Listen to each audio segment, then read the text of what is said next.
Hello there, this is the portfolio and another time to talk the economy. And what is the economy? More often than not, you take actions that impact positively or negatively on the economy without you knowing it. Government policies and programs. And these are the things we track to keep you abreast of these developments and see where you could key into that. Looking at what government is doing, looking at what the private sector is doing. And that way we form a synergy that produces positive turns in terms of economic indicators that remain on the rise for Nigeria. My name is Cliff Ayoze and is still on the portfolio.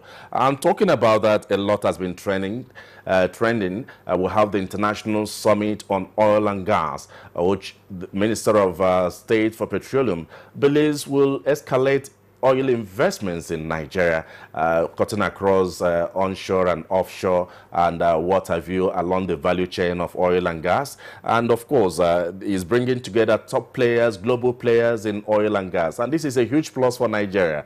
And moving on now, we'll talk about a very special fund, about 500 billion Naira export fund for Kano Industries, for revival of industries that were generating a whole lot of employment, but somehow went down. And the present administration is taking proactive steps to ensure that these industries are revived through a special development fund from the Nigerian Export-Import Bank, NEXIM, and the Central Bank of Nigeria, working along that line.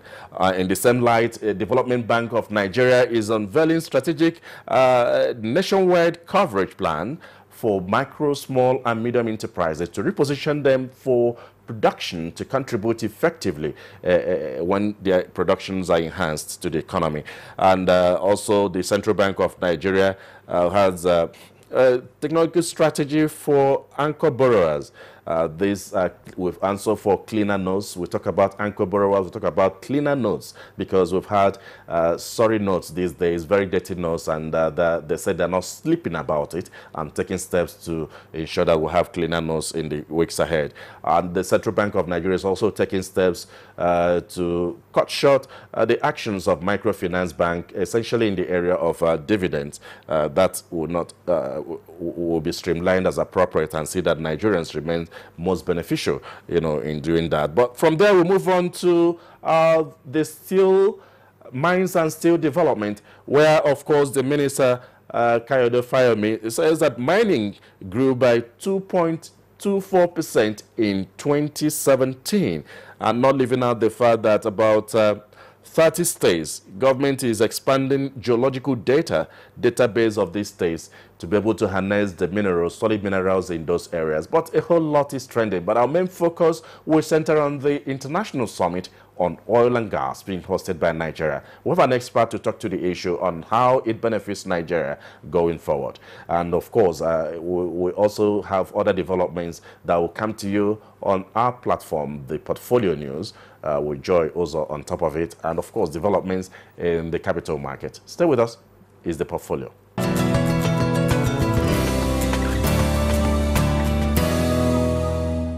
The Central Bank of Nigeria has stopped the payment of dividends to shareholders by deposit money banks and discount houses with huge bad loans and low capital base.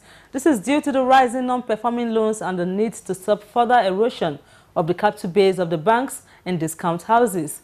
The directive is coming barely a week to the release of the 2017 financial year's annual reports by commercial banks and discount houses in the country. The CBN says the move is aimed at stemming the tide of rising non-performing loans and consequent weakening and erosion of the bank's capital base. Meanwhile, Minister of Finance Kemi Adeosun has called for the designation of tax malpractices by multinational corporations in Nigeria and other developing countries as foreign corrupt practices. She made a call at the Platform for Collaboration on Tax PCT conference in New York, which rounded up recently. The PCT is an initiative of the Organization for Economic Cooperation and Development, OECD, World Bank Group, International Monetary Fund, IMF, and the United Nations. The minister explained that Nigeria was doubly affected by illicit financial flows as a result of corruption and tax evasion. She requested global organizations such as the OECD, World Bank, IMF, and United Nations to see the tax avoidance actions of multinational companies as corrupt practices.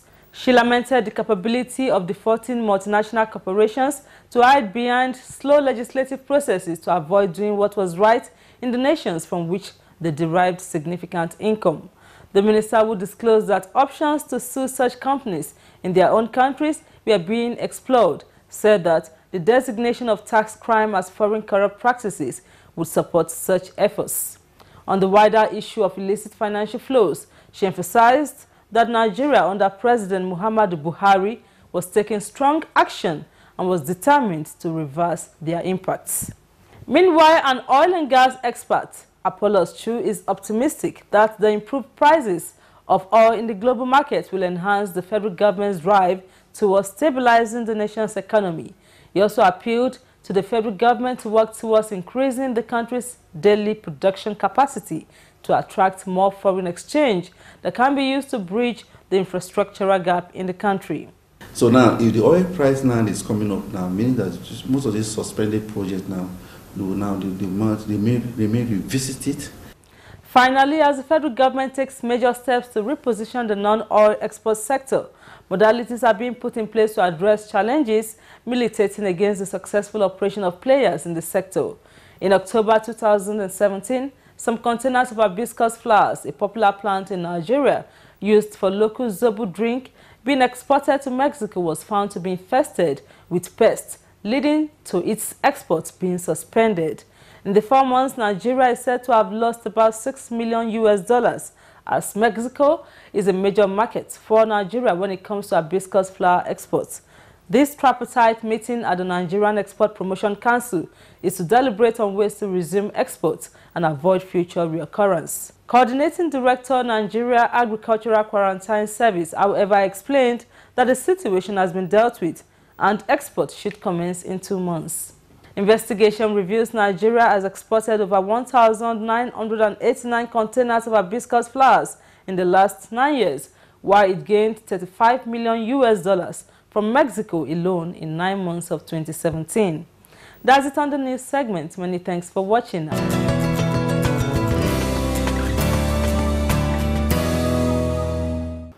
What does Nigeria stand to gain with the hosting of International Summit on Oil and Gas? We have an expert to speak to the issue.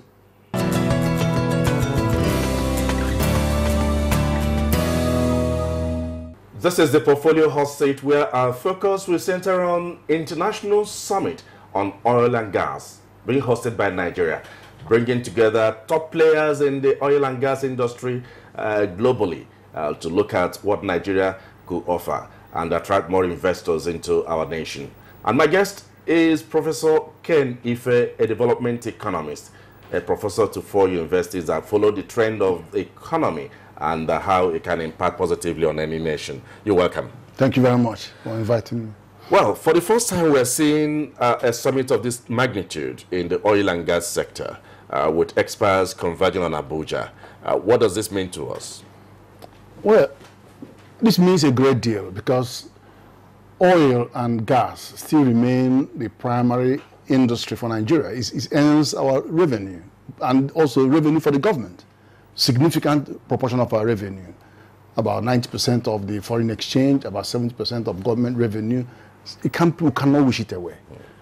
But there are asymmetries in the oil and gas industry that makes a summit of this nature annualized very critical to our development.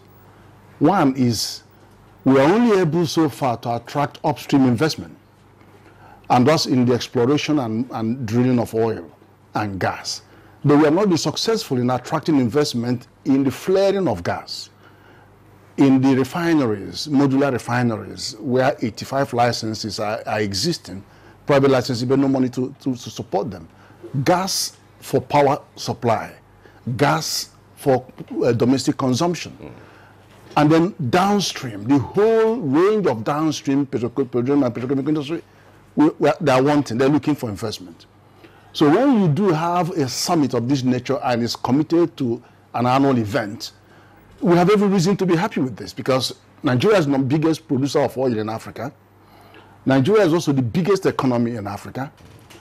And we are spending money, not only Nigeria, but all African countries going to OTC events in Texas every year. We spend millions of dollars. promoting other economies that don't really need our investment. So it's time that we have this happen in this country. And many more of this nature, in agriculture, in mining, other sectors need to follow this example, so that investors will come to you and see what you actually need and examine the case for investment on the ground. Secondly, is an opportunity for the littoral states, the 10 littoral states, to engage. Because we do want states, subnational entities, to engage in downstream oil production activities and gas production activities. So this is very important for them. But of course, there is a tourism dimension. But the real case is investment. That is the real case. That the big boys, not experts only on oil and gas, no, investors in oil and gas. And the good thing is that literally all the big multinationals in oil and gas in Nigeria are actually sponsors to the event. So we are now preaching to the converted, because their branches in all these other countries will be encouraged to come because they are taking part. A huge plus to Nigeria's economy, you stated there, because we look at the flight tickets into Nigeria, the accommodation, the feeding, that all the experts that have come, or all the delegates that have come from far and near, will bring into Nigeria is a huge plus. And the government, the present administration, taking steps to escalate what is happening in the oil and gas sector is another plus. With the Minister of State Petroleum, Ibe Kachukwu, stating that Nigeria expects about $40 billion oil investment in 5 years. Yeah, but it could be even twice that number, or 3 times that number in the next 3 years. The reason being that there's no greater time to do this than now, because we are wheeling out our PIB policy, which you know is going to unsettle some of the existing players and cause more exit of these players. This is the time to open the door and let others come in and see what is on the ground. And I tell you, as investors come, the first thing investors do is to visit a country where they are thinking of doing business. That is the very first thing. I don't see any investor investors don't go and invest money until they have paid a visit to a country. And Abuja is a very good showcase. When they visit Abuja, they know that that is a modern city evolving. And they meet all the power brokers and all the policymakers in Abuja. So that is a very big plus. And then the security concerns are less for Abuja than anywhere else. But the fact remains that you are going to bring down those investors to come here. And when they come here, they meet people they probably would never have met in Texas, OTC. You meet all the littoral states, 10 governors and 10 players, and all the 75 license holders for modular refineries, primarily. We'll talk about refineries. They will all be there shopping. Yes, of course. Well, we look at another area where the Secretary General of OPEC, talked about the unique place, the important place Nigeria, occupies. Essentially, when things were going down, when things were quite down for the member nations, Nigeria rose up to that occasion. The submissions made through the minister to that very body, he acknowledged that during that very meeting, or the summit as the case may be, during his presentation. So how can we move from there to tap into the goodwill of OPEC? Well, one thing that, I appreciate that the minister said what he said, and I appreciate the large discretion being accorded to Nigeria in relation to the difficulties and challenges we've had. In other words, they had to bend over backwards a few times to accommodate Nigeria, and we like that. But I have to tell you that the importance of OPEC in this, and also the importance of this, is that we are going to build our supply chain. You know about transnational gas pipelines. You know about potential overproduction of capacity in refining has to find its way to supply gas and refined products to African countries. You also know that African countries may invest in modular refineries in Nigeria. All kinds of deals you never imagined can erupt in this kind of conferences.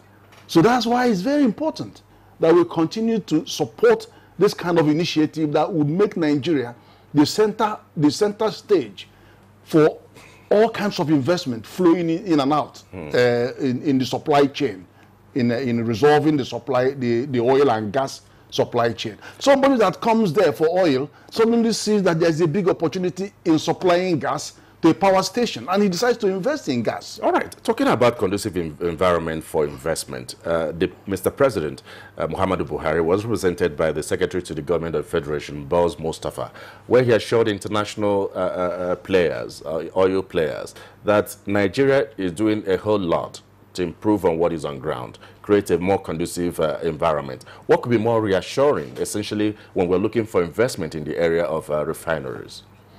Well, it's good news. Of course, he has something to point at to say that, look, in the ease of doing, World Bank ease of doing business, we've shown seriousness. We've moved 24 points from, against target of 20.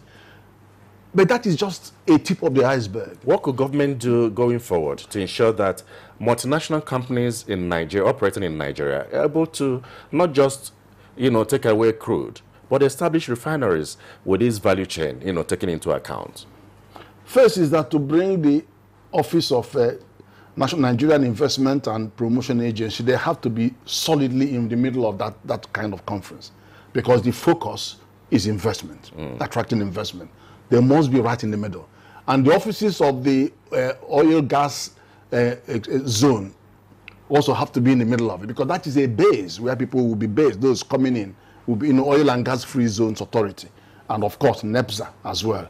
So these people need to be right in the middle of it. And of course, governors meeting of those littoral states, they should also be able to come so that you have the opportunity to resolve some of the asymmetries in the sector, resolve some of the contradictions and bureaucratic red tapes and war that will send the investors away.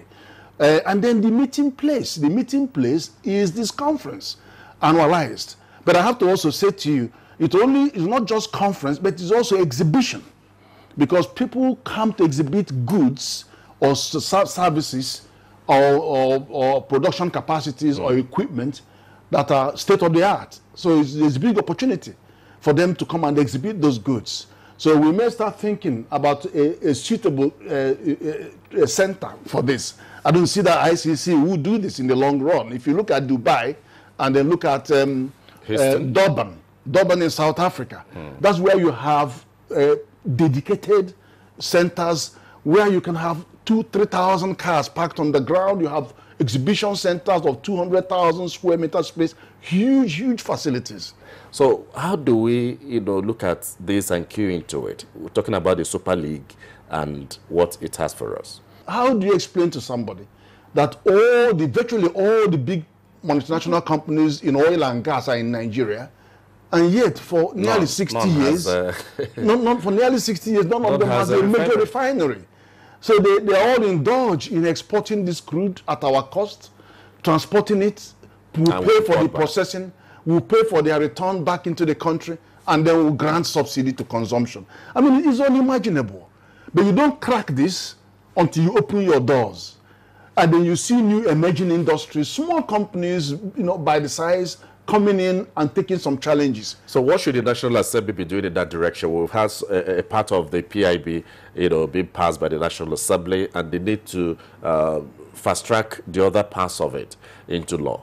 Well, I think National Assembly needs to engage in this process and take part, because by taking part, you learn a bit more, and then see how you can fine-tune the regulation. And especially going to the next phase of the PIB, which they are going to look at now, because they just looked at host communities and governance issues. But they're going to go back to the nitty-gritty. So they need to come out and engage so they can get more views and divergent views on and feel the temperature of the investment climate. But as I said, part of that process is for the people. There are people, other than the usual suspects, that are they are young boys coming into the coming into the industry, and these are the people you want to get behind you. For example, when you gave 75 licenses to private modular refineries, what they are looking for is only $100 million to process 20,000 barrels a day. They're not looking for 200,000 barrels a day. How about the equipment? And they want only 100 million. It's modular, and the equipments are so many modular equipments now for gas, for compressed natural gas, for liquefied mini liquid LNG, and for refinery. Very small modular. You can now build the modules. But these people will work well, not with the big boys, but with the emerging companies and businesses that are coming into the conference to meet them and look at the opportunity.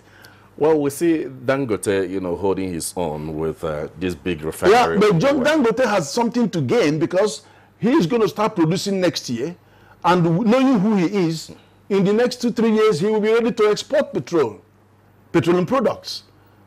All the supply chain issues are going to be addressed there. All the big companies, all the countries in Africa are going to be there. ECOWAS is not a problem because we have ETLS, so there will be no problem shipping these products across ECOWAS.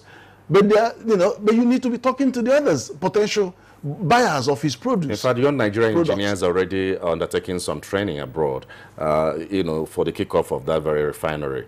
What should others, in the oil and gas industry, those that have these licenses, be doing at this time?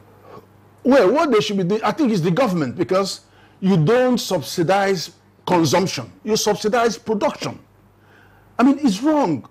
You don't subsidize consumption. Because of look at the journey of that consumption of fuel products coming back to you. You subsidize it. You don't subsidize that. You subsidize production. You put money to these companies, modular refineries. Yeah, it's loan. It's not grant. Okay. You give them money, help them, let them start producing. And we have hundreds of marginal fields, for goodness sake. Prof, a school of thought is thinking, if people are licensed to, establish refineries, and after years, 5 years, 10 years, no action is taken, that government should be able to take action to take away those licenses. What do you think? I don't accept that, because it's about investment. An investor evaluates, he's going to take the risk is being taken by investors. They're going to borrow money, and they're going to put that money on a modular refinery. And then there are issues, and we have to resolve the issues that, restricting why are you comfortable to take 1 or 2 billion to subsidize consumption of fuel, but you're not comfortable to lend or cost to be lent 100 million to a person to start production? But if knowing that apply, it's going to create the jobs, if you apply, knowing that it's going to reduce the appetite for importation, knowing that all that, you've got to look at that. Don't you think when you apply for a license, you should be able to know the source of your funding? Not the same person granting you that license, giving you assistance again. There are borrowing windows, out there. Yes. But government acts or supports CBN, for example, to reel out intervention funds to promote sustainable economic development. Okay. And then you have that going to the power sector. You have that going into agriculture. Anchor Borrowers Program, you see the transformation it has had. Well, the president just signed an executive order, which is providing about $200 billion, to improve local content in terms of oil and gas industry. And I'm sure some of them will key into that. Because it's promoting local content for businesses that are existing, but not the ones that are yet to come into play. We're talking about, let me tell you something. If a private sector starts with 20,000 barrels a day with $100 million loan, within 3 years, that same company will now be doing 100,000 barrels a day. Because they will invest and they will reinvest their profit. They will focus on making conversion. Professor Ken Ife, I think time is no longer our friend on this very conversation, and I'm sure we've touched on a whole lot of areas. I'd like to say special thanks to you for finding time to be our guest on this very program, The Portfolio. Thank you very much. Well, I've been chatting with Professor Ken Ife, development economist, and he has spoke to the issue of this special conference being held in Nigeria, the International Summit on Oil and Gas, and he feels it should be analyzed.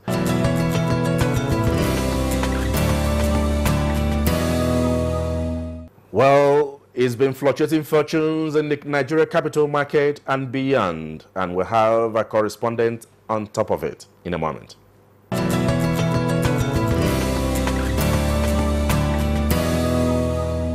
A total turnover of 2.940 billion shares worth 27.924 billion naira in 28,570 deals were traded last week by investors on the floor of the Nigerian Stock Exchange. The NSE All-Share Index and market capitalization depreciated by 1.13% to close the week at 42,638.83 and 15.302 trillion naira respectively. Similarly, all other indices finished lower during the week, with the exception of the NSE Pension Index, that appreciated by 0.08%, while the NSE ASEM index closed flat. The financial services industry measured by volume led the activity chart with 2.174 billion shares valued at 17.033 billion naira traded in 19,013 deals, thus contributing 73.96% and 61.00% to the total equity turnover volume and value respectively. The services industry followed with 232.482 million shares worth 216.990 million naira in 734 deals. The third place was occupied by the conglomerates industry with a turnover of 170.422 million shares worth 499.400 million naira in 1,578 deals. Trading in the top three equities, namely Linkage Assurance PLC, Skybank PLC, and FCMB Group PLC, measured by volume accounted for 809.798 million shares worth 1.130 billion naira in 2,551 deals, contributing 27.55% and 4.04% to the total equity turnover volume and value respectively. Also traded during the week were a total of 25,586 units of exchange-traded products, ETPs valued at 3.004 million naira, executed in 11 deals. A total of 2,785 units of federal government bonds, valued at 2.627 million naira, were traded last week in 16 deals. 30 equities appreciated in price during the week under review. 48 equities depreciated in price, while 94 equities remained unchanged. And on the foreign scene, the United States stocks pulled through, with the Dow Jones closing at 25,219.38 and gained 0.08%. S&P 500 followed suit to gain 1.04%. Nasdaq Composite lost 0.23%. European stocks recorded an upward swing during the week under review. FTSE 100 gained 0.83% to close at 7,294.70 basis points. German DAX also gained 0.86%, and the CAC 40 also appreciated by 1.13% to close the week in the green. And that wraps it on the market segment. Many thanks for watching. I am Joy Uzo.